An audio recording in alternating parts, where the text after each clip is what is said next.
Yo, balik lagi sama gue Rizal Martin. Dan ya, pada kesempatan kali ini gue akan mengupdate untuk Bitcoin, kemudian Bitcoin Dominance dan juga WIF ya. Jadi kemarin saya nggak sempet untuk bikin video karena pulang dari luar kota udah malam, udah capek ya, beres-beres segala macem, udah tidur teman-teman. Nah, jadi sekarang pagi ini baru bisa update lagi. Jadi terakhir update itu sekitar 2 hari yang lalu ya, untuk Bitcoin, merupakan syarat penting Bitcoin lanjut naik. Kemudian sebelumnya ada pembahasan untuk Manta AFO dan juga ada ENA berikut juga dengan PP ya. Jadi kali ini Bitcoin dan juga WIF. Kemudian kita lihat juga untuk ekonomi kalender di minggu ini, yang penting itu ada kakek Paul speech lagi nih ya, jam 2:30 dini hari ya, subuh. Itu nanti ya, besok tapi subuh berarti ya, nanti malam berarti. Kemudian di sini untuk tanggal 22 Mei-nya ada existing home sale sama crude oil inventory, ini jamnya jam 9 dan setengah 10 malam. Kemudian tanggal 23 Mei-nya ada FOMC meeting, initial jobless claim, S&P Global US Manufacturing, S&P Global Service PMI sama new home sales. Nah, ini untuk FOMC meetingnya jam 1 subuh ya, dini hari. Kemudian beberapa news event selanjutnya itu mulai dari jam setengah 8 malam sampai jam 9 malam. Terakhir di minggu ini ada di tanggal 24 Mei ya, durable good order ini jam setengah 8 malam. Jadi mungkin yang akan cukup berpengaruh ya untuk pergerakan market. Kita bisa menunggu untuk kakek Paul ini mau ngomong apa sih sebenarnya ya, nanti malam. Kemudian juga di tanggal 23-nya. Jadi palingan itu yang bisa saya reminder dan update untuk teman-teman news event yang penting di minggu ini. And then kita lihat untuk Fear and Greed Index berada di level 60 ya, sempet ya lumayan naik lagi karena market juga berangsur masih strong di sekitar 66 ribuan dolar. Dan kemarin weekend itu sempat nge-spike ya, tapi langsung bikin jarum turun lagi. Dan overall sekarang ini altcoin malah tertekan. Nah, nanti kita lihat dari segi Bitcoin dominance-nya ya. Terus kita pantau juga untuk ini teman-teman ya, Bitcoin untuk liquidation heatmap. Kita lihat yang per 3 hari. Nah, ini yang agak sedikit besarnya 3 hari. Kita bisa lihat ya, ini weekend kemarin tuh ngejepret sampai 67.700 dolar, di mana ini ada yang cukup tebal di 67.627 dolar, sekitar 248,5 million US dollar nih. Ini udah kejepret kemudian lanjut turun ya. Dan menyisakan bagian bawah yang masih tebal, ini belum kejepret juga ya. Ini semenjak 17 Mei malah belum kejepret-jepret ya. Ini di 65.620 dolar. Jadi menjelang kakek Paul nanti speech bisa aja harga berangsur turun dulu ya, karena takut dia mau ngomong apa. Dan harga bisa aja untuk ngejepret bagian bawah, udah jepret atas, jepret bawah gitu ya. Lumayan volatile. Cuman overallnya dia masih bermain aja di range sekitar 65.600 sampai 67.000 dolar. Jadi range-nya sekitar 1.500-an sampai 2.000 dolar lah. Nggak terlalu besar ya. Kemudian kita pantau juga untuk secara daily. Secara daily time frame kita bisa perhatikan ya, ini adalah pembahasan terakhir dimana gunakan sebuah trend line. Ini waktu closing dan next candle-nya ini di sekitar 66.200 dolar. And then menariknya adalah ini masih mampu menahan waktu dia closing secara daily ini, by the way, secara daily time frame ya. Tuh. And then dia closing di sini, next candle di sini, walaupun sempat bikin tail candle ke bawah, kemudian langsung berangsur ke atas. Jadi memang ini masih berpengaruh lah, yang memberikan impact untuk si Bitcoin di sekitar level 66.200 dolar. Ini menjadi tahanan sementara lah, kita bisa bilang seperti itu. Dan weekend kita bisa lihat ya, di sini 1, 2, 3 candle dengan tail candle cukup panjang untuk ngedobrak area orange ini. Sebelumnya mendapatkan reject crash dari sini. Ya, reject dari 67.200 dolar, ini drop sampai masuk ke box ajaib malah. Ya, ke 56 ribuan dolar. Kemudian harga berangsur naik. Jadi sangat wajar ketika dia mendapatkan rejection dari sini.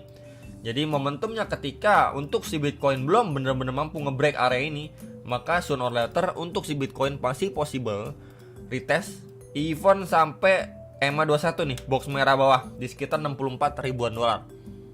Ya, yang di take note itu. Jadi koreksinya kalau sampai situ bagaimana, bro? Ya, koreksinya setelah dia naik signifikan seperti ini ya, ini rejection untuk dia retest before dia ngejar 68 sampai 70 ribu dolar. Ya, ini masih possible.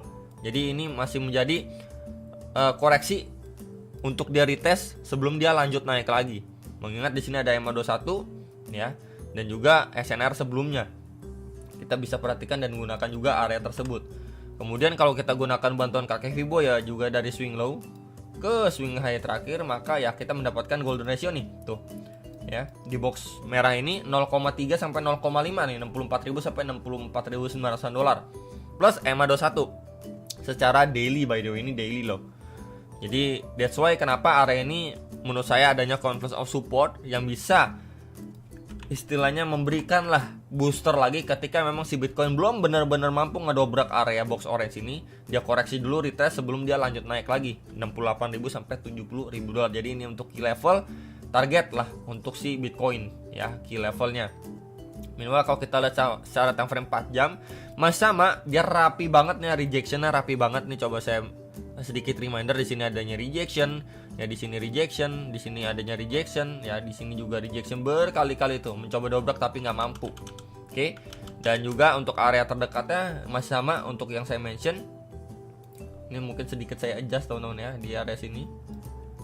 Nah di sini, ini untuk terdekatnya di level 65.400 sampai 65.790 dolar. Jadi ketika memang dia masih belum sanggup lanjut naik, mungkin dia akan mengambil retracement dulu seperti ini. Dia retest lagi ya before dia lanjut naik. Nah, even dia retest sampai bawah pun ya, ke lapis bawah di sini, ini masih good ya untuk si Bitcoin. Kenapa? Karena area sebelumnya ini juga menjadi area SNR nih tuh. Untuk si Bitcoin ini mungkin saya tandain dengan warna hijau aja ya, biar berbeda. Oke. Jadi any correction di sini selama memang dia masih berada di dalam channelnya, ya ini bisa dipergunakan lah dengan sangat-sangat baik untuk si Bitcoin.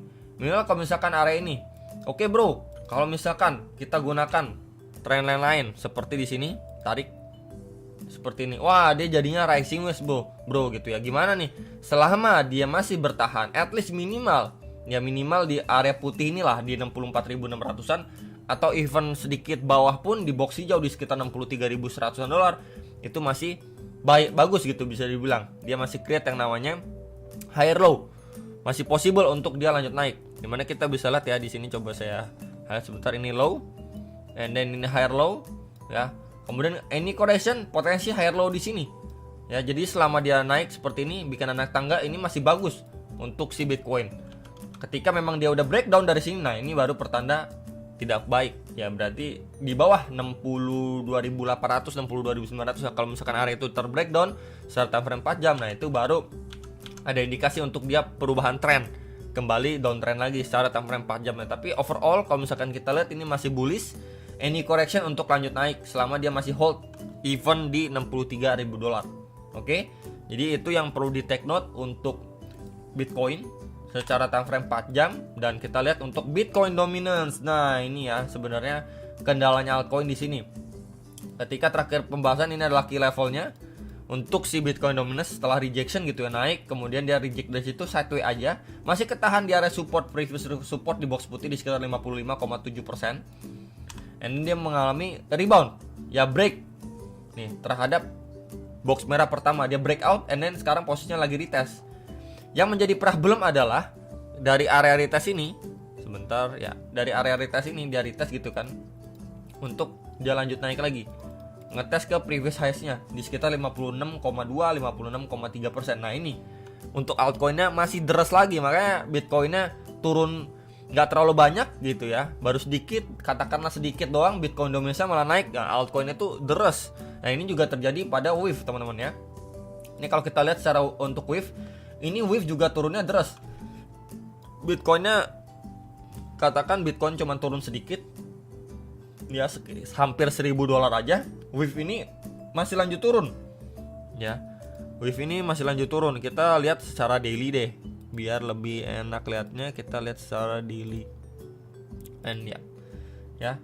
Ini waktu closing tadi pagi lah teman-teman ya. Kita bisa lihat satu candle aja itu sekitar 7%. Tapi kalau misalkan kita lihat dari highest-nya dari 18 Mei ya ke lowest tadi, kita bisa lihat ini mengalami penurunan sekitar 14 sampai 15%. which is ini benar-benar nggak bagus lah, karena Bitcoin dominance sekali lagi ya. Nggak cuma WIF, beberapa altcoin juga mengalami dampak itu. Jadi mungkin teman-teman lihat, wah kok deres banget turunnya, berasa banget gitu ya. Ini karena Bitcoin dominance, jadi sangat-sangat berhati-hati ketika Bitcoin dominance masih sideways di range ini ya. Sekali lagi dia nge-spike naik, wah ini untuk altcoin salah satunya WIF ini bisa terdampak.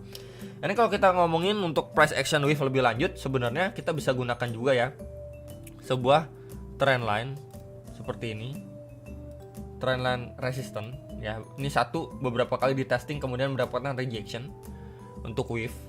And then kalau kita gunakan dari lowest ke lowest, kita hubungkan seperti ini terlihat sudah breakdown teman-teman ya. Bagaimana untuk indikasi bagusnya? Ya udah, di sini bisa terjadi seperti fake out. Oh, harga udah drop closing di bawah nih, kayaknya mau lanjut turun kan, biasa gini. Udah sebentar udah drop, mau lanjut turun gitu ya. Mungkin ngejar ke 1,9 atau 2 dolar. Untuk dia mampu back to ya adanya bull again gitulah ya, untuk si WIF lanjut naik lebih bertenaga, area ini itu yang harus mampu di break dulu. Nah di sini area ini teman-teman, ini coba saya tandain dengan warna hijau ya. Ini adalah previous high-nya di sekitar 2,84 dolar. Jadi at least kalau si WIF ini mampu break kembali lagi ke dalam trend line-nya ya, let's say retest, nah ini kemudian breakout, retest lagi di sini, nah ini udah menandakan indikasi positif untuk WIF. Berarti price action terhadap area ini hanyalah sekedar fake out aja dari trend line ya. Cuman juga jangan lupakan untuk antisipasi. Sekali lagi kita kan udah berbicara untuk good scenario, untuk invalidasi dia lanjut turun. Kemudian kalau masih bisa dia lanjut turun nih, misalkan oh Bitcoin ini masih lanjut turun nih karena space kakek Powell dan lain sebagainya, kemudian Bitcoin dominance lanjut naik, wah altcoin kembali turun gitu ya. Ini untuk antisipasinya kita sekali lagi bisa pergunakan area ini teman-teman. Ini coba saya highlight dengan nah ini aja ya, rectangle di area sini ya, di area sinilah. Kenapa saya tandain area ini teman-teman? Ini di level 2,15 sampai 2,2977 dolar. Ini karena pergerakan terakhir di semenjak 14 April lah ya, kita bisa lihat semenjak 14 April di sini adanya pemantulan nih. Kemudian di 18 April, 19 April, kemudian 1 Mei terakhir kali ini juga mendapatkan rejection, dan sebelumnya juga menjadi tahanan yang cukup kuat untuk WIF. Jadi at least kalau memang WIF kita mendapatkan another discount lagi dan dia belum mampu nih break dan reclaim area yang tadi juga sudah saya sampaikan, untuk dia back to bull again dengan pergerakan yang lebih signifikan, maka yang possible untuk WIF ya, untuk antisipasinya adalah dia sudah breakdown seperti ini, naik sekedar retest untuk dia lanjut turun ya, grab likuiditas saja di testing sebelum dia akhirnya mampu reclaim lagi, lanjut naik lagi nih, mungkin ngejar area 3,5-3,6 dolarnya kembali untuk WIF ya. Ini coba saya tandain juga di area sini. Ini adalah previous sebelumnya beberapa kali mendapatkan rejection nih, reject ya. Jadi kurang lebih another scenario kalau memang kita mendapatkan another discount juga untuk WIF, kurang lebih seperti inilah more likely ya. Ya untuk dia mungkin sekedar grab likuiditas sekali lagi sebelum dia lanjut naik. Tapi kalau misalkan dari area sini aja, teman-teman nanti lihat pergerakannya, dia mampu break and reclaim area yang tadi juga sudah saya mention. Ini pertanda sangat bagus untuk WIF. Berarti memang buyers itu still ada di situ untuk menahan laju penurunan dari WIF dan kemudian membuat pergerakan WIF itu lebih bergairah kembali ya. Jadi palingan itu yang pengen saya take note untuk WIF. Jadi prepare untuk scanner buruk, walaupun dia mendapatkan rejection sekali lagi ya, kita bisa pergunakan untuk area krusialnya WIF di box putih yang tadi saya mention ya, sekitar 2,15 sampai 2,3 dolar lah. Ya palingan itu untuk WIF ya, dan juga untuk Bitcoin. Hopefully bisa terbantu. Jangan lupa analisa kembali sebelum kalian make decision atas transaksi kalian masing-masing. Sampai jumpa untuk next video. Stop profit.